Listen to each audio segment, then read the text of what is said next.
অন্ধকারের মধ্যে মেঠো পথ ধরে দ্রুত হেঁটে আসছিলেন বিদ্যাসাগর।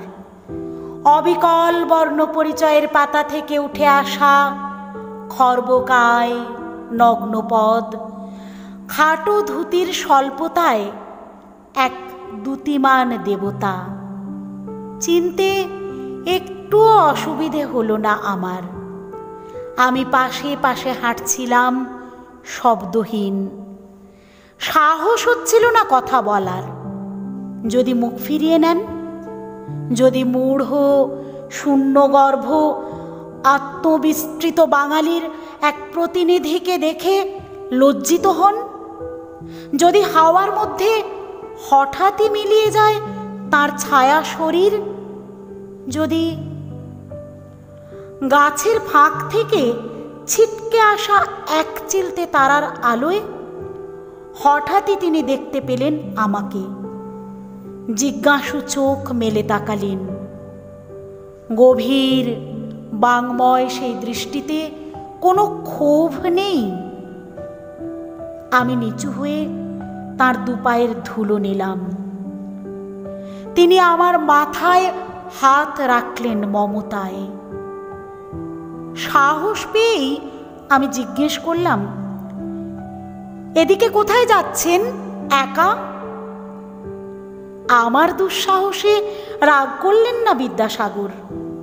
মৃদু হাসলেন, বললেন, আলো খুঁজতে যাচ্ছি বাবা।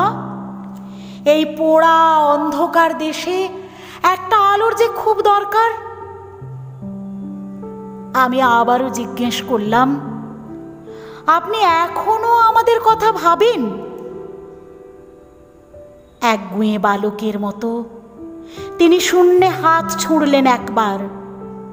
তারপর খুব নিচু স্বরে দুঃখিত গলায় বললেন, তোমরা এখনো চিনতে পারলে না আমাকে?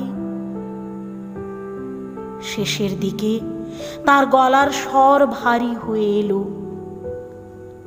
হাঁটতে হাঁটতে অনেক দূর চলে এসেছিলাম আমরা। ফিরে আসবো কিনা ভাবছিলাম। আমার মনের কথা বুঝতে পেরেই যেন বিদ্যাসাগর দাঁড়ালেন। বললেন, যাও, ফিরে যাও এবার। পরিব্রাজকের কোনো সঙ্গী থাকতে নেই। তুমি একটু আগে জিজ্ঞেস করছিলে না একা কোথায় যাচ্ছি?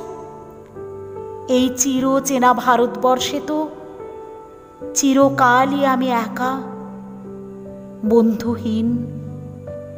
তবু আজ রাত্রির এই পথ চলা অনেক দিন মনে থাকবে আমার। হঠাৎই ঘুম ভেঙে গেল আমার, অনেক কালের ঘুম। আমি খুঁজতে থাকলাম তাকে। আর আমার সামনেই খোলা বর্ণপরিচয়ের পাতায় পাতায় আলো, হাওয়া, রোদ্দুর লেগে শোভিত হয়ে উঠলেন একাকী বিদ্যাসাগর।